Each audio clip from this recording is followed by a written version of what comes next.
back! Welcome back to my channel. My name is Ian. I'm an American living here in Los Angeles and an avid traveler, and I just got back from Europe. Solo traveled in and out of London, flew to London, then I took a train to Paris and then spent 4 days there. And then I took a flight to Venice, spent a few days there, and then I flew back to London and that was it. It was an amazing trip. It wasn't originally planned as a solo trip, but I have some solo traveling experience myself, so it was a no issue thing. But it was my first solo travel or solo overseas trip post-COVID. Trip there, the flight was fine, totally fine. There was an empty seat next to me, so like, since it's a 10-hour flight, I got to like put those seats up, or put the little arm things up, and fully lay down. I felt like I was in first class. It was so good. Which also, let's talk about the fact, because I mean, I've flown economy mostly, like with overseas traveling, because it's so expensive. I mean, it's still not cheap. Even though it's an economy seat. But I was talking to my roommate about this. I'm like, it's just so humbling when you walk through the airplane. You enter through the first class cabin, and then you trek your little self all the way to the back in economy, and you just see, you're like, wow, all right, yeah, definitely not here yet, not in that place yet, but one day. And then honestly, with long flights, when you have the big Boeing, I don't know why I can't talk, I'm just so excited. I haven't filmed, I haven't done a self-tape in a while.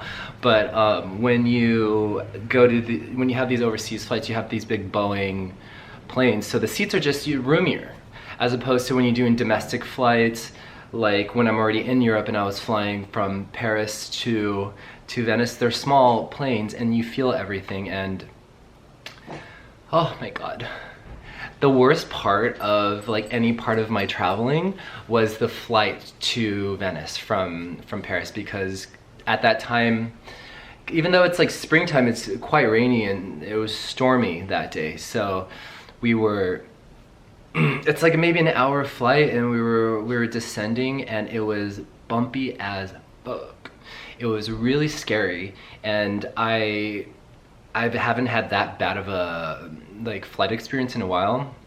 I flew with the EasyJet. I don't think they can control the weather, so I'm not gonna blame the plane company, but it was so bad. And then this gentleman behind me, oh my God, he was having a full-blown panic attack, a full fucking blown panic attack, crying, wailing, like, oh my God, ah, like crying. And I just felt so bad for him, because I haven't necessarily been in that exact situation where I'm freaking out during a flight, but I've had panic attacks in the past over different things, and I can only imagine like having that panic attack in that flight that I was in, and then you actually think that you're gonna die, because I didn't think I was gonna die, but I'm like, this is a bumpy fucking plane. And then I was already having anxiety about that, and I had this reaction where I was sweating so profusely that I feel like I lost so much like moisture from my body that my hands started to like stiffen. Like I was just, I could not relax them, and I was just like, I felt like pins all over my body. And with the poor guy behind me like freaking out, it like spurred on my anxiety more, and I was just like, oh my God, don't throw up, do not throw up, please Ian, do not throw up. Because I was like, this is a gnarly flight, and it did not, as soon as I landed, I was like, I never want to come back here. I don't want to go to Venice ever again. And then you spend the weekend there and you're like, I get it, I love it. It's really, really pretty. But that was the gnarliest part of my flight.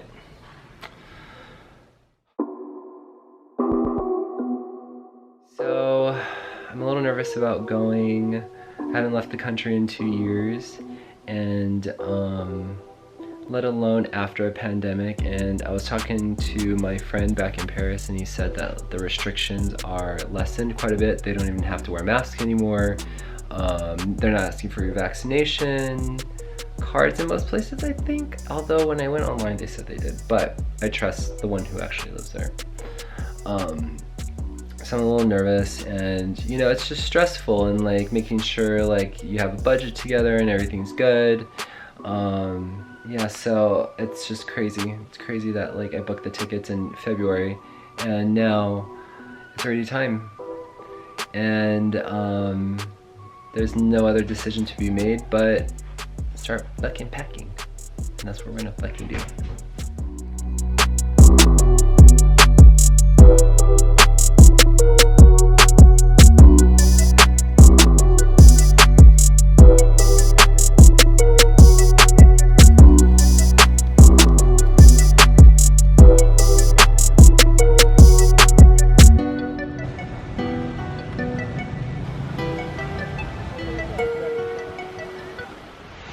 Here in Trafalgar Square in London.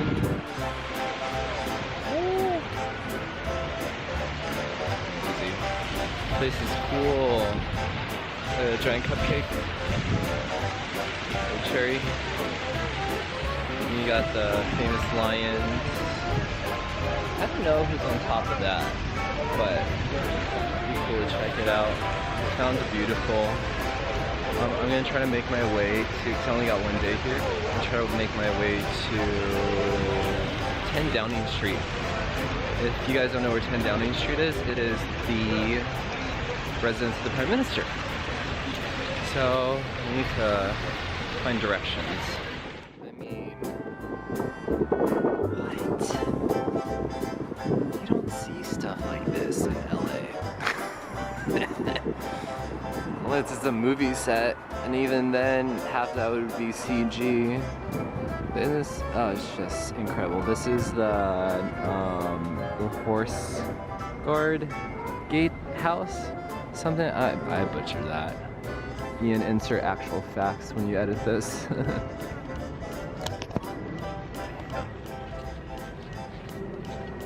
You know what? It's gloomy, obvious London typical weather, but it's not bad. It's not bad at all. Check this out. This is insane. So I just walked through there. You could see the London Eye there, and then this park I'm about to walk through. I was following my maps because I'm actually looking for 10 Downing Street. And I mentioned it earlier, but that's where the Prime Minister of England lives. He, and or in the past it's been a she, runs the country. Not really the Queen of England, she's a figurative head. Ceremonial. But she's the sovereign. But anyway, I'm about to go this way. This is interesting. Insect hotel. And it's like carved.